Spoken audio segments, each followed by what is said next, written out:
Je vous le disais en début d'émission, l'île de Mayotte a été dévastée par le cyclone Chido à la mi-décembre. La dépression a laissé derrière elle de nombreuses infrastructures en ruine et des habitants sans logement dans ce département qui est déjà le plus pauvre de France. Face à l'urgence, la solidarité s'organise. Des secouristes venus de toute la France sont intervenus pour porter assistance aux habitants. Parmi eux, deux secouristes de la Croix-Blanche de Moselle, Arnaud Young et Nicolas Rocher. De retour après 2 semaines de mission, ils sont avec nous pour témoigner.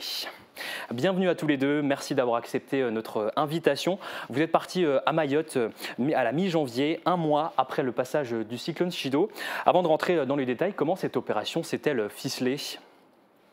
On a reçu un mail une semaine avant notre départ, donc nous demandant si on était intéressé de participer à cette mission de soutien humanitaire. On devait donc prévenir notre entourage, prévenir notre employeur, s'il nous laissait partir. Et pour moi, ça a été un grand oui de la part de tout le monde. Et c'était sans hésitation que j'allais partir là-bas. Et vous, Nicolas, quel a été votre sentiment au moment du départ ? Il y avait un grand sentiment de fierté, pouvoir s'engager dans une mission humanitaire, mais aussi le cœur s'est un petit peu serré. Laisser sa famille, ses amis, l'entourage, des personnes qui comptent sur nous, pour qui on essaie d'être là au quotidien, et finalement partir aussi loin, c'est pas aussi évident que ça. Mais après, forcément, dans ma tête, c'était un grand oui pour partir à Mayotte. On connaît bien la Croix-Rouge, mais moins la Croix-Blanche, l'association dont vous êtes membre. Qu'est-ce qui les différencie ? Le type de mission, la Croix-Rouge est plus spécialisée en soutien humanitaire dans le monde entier. La Croix-Blanche, elle, participe plus à des missions de poste de secours. On commence à se développer dans l'humanitaire et on fait aussi des formations. Arnaud, à votre arrivée sur place, qu'est-ce qui vous a le plus frappé ? Beaucoup décrivent un paysage apocalyptique. Est-ce que c'est un constat que vous partagez ? C'est exactement ça. Quand on arrive sur Mayotte, on se rend compte qu'il n'y a plus de verdure, tous les arbres sont rasés. C'est assez apocalyptique et plus on descend dans le sud, on se rend compte que cette population n'a pas encore eu d'aide par rapport au nord et au centre.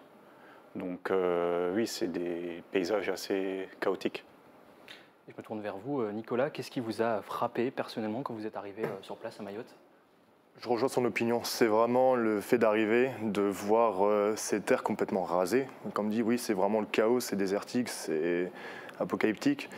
Et c'est vraiment ça qui nous a choqués en dehors du climat un peu social et qui peut aussi régner là-bas. C'est vraiment cette désolation qu'il pouvait y avoir sur le territoire. Vous faisiez partie d'une équipe d'une dizaine de secouristes de la Croix-Blanche. Concrètement, quelles ont été vos missions ? Donc les missions, principalement, on était engagé dans une commune qui était Bandrélé. Principalement, c'était de dégager tout ce qui était les ravines, les rivières. Le problème du cyclone a beaucoup poussé tout ce qui était morceaux de bois, des troncs, ce qui a créé des embâcles. Et nous, notre mission, c'était justement de dégager ces embâcles pour éviter les inondations, vu que c'est la période des pluies. On pouvait très bien faire du bâchage de toiture, de la charpente et aussi de la distribution d'eau potable. Et le tout sous une pluie diluvienne, on l'a vu sur les images juste à l'instant. Ça n'a pas été un frein ? Non, du tout. Justement, on avait une belle solidarité, une belle cohésion d'équipe. Et on ne va pas se mentir, des fois, cette pluie diluvienne faisait beaucoup de bien suite à la chaleur qu'on pouvait ressentir durant nos journées en mission. Arnaud, vous avez apporté des vivres ou des dons financiers lors de votre mission ? Or non du tout. Nous, on était sur place pour la main-d'œuvre, si on peut dire.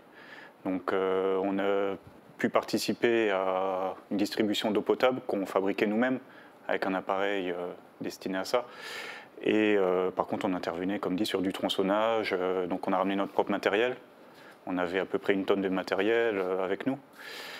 Et le bâchage, où on a mis en place une charpente provisoire avec des bâches pour que les habitants puissent retrouver leurs habitations.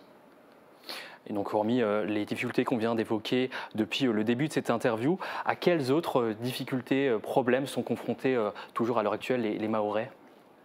La distribution de denrées, la distribution d'eau potable. Il manque cruellement de packs d'eau dans les supermarchés, ce qui commence à être un frein. Le problème, c'est qu'ils ont beaucoup de coupures d'eau durant les journées, pendant près de 24 heures, 48 heures. C'est un réel problème. Et puis voilà. On le voit partout en France, les élans de solidarité se multiplient. La ville de Sarreguemines a récemment voté une aide de 2 000 € pour venir en aide aux sinistrés. Pour ceux qui souhaiteraient aider Mayotte, quelles sont les meilleures façons d'aider? Eh ben, peut-être trouver des endroits où ramener des denrées alimentaires, justement. Et aussi, si je peux me permettre de dire, des dons financiers pour essayer de reconstruire l'île.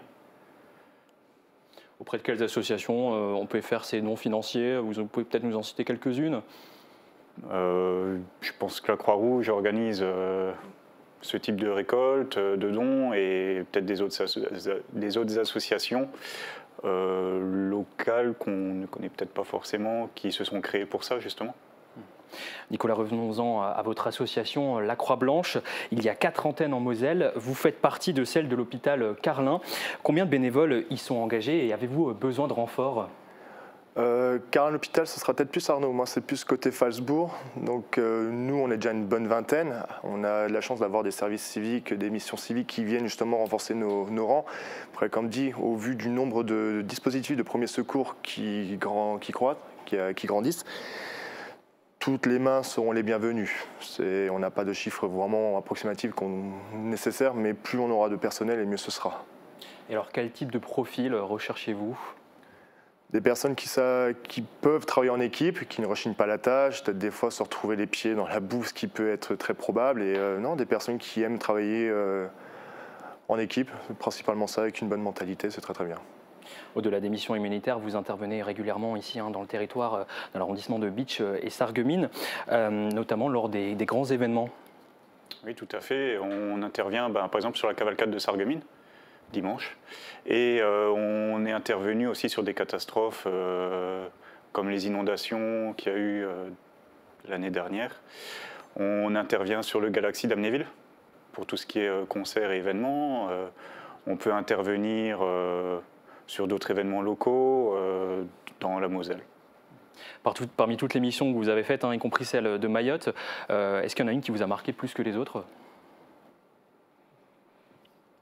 Pas forcément une plus que l'autre, mais par exemple, on a monté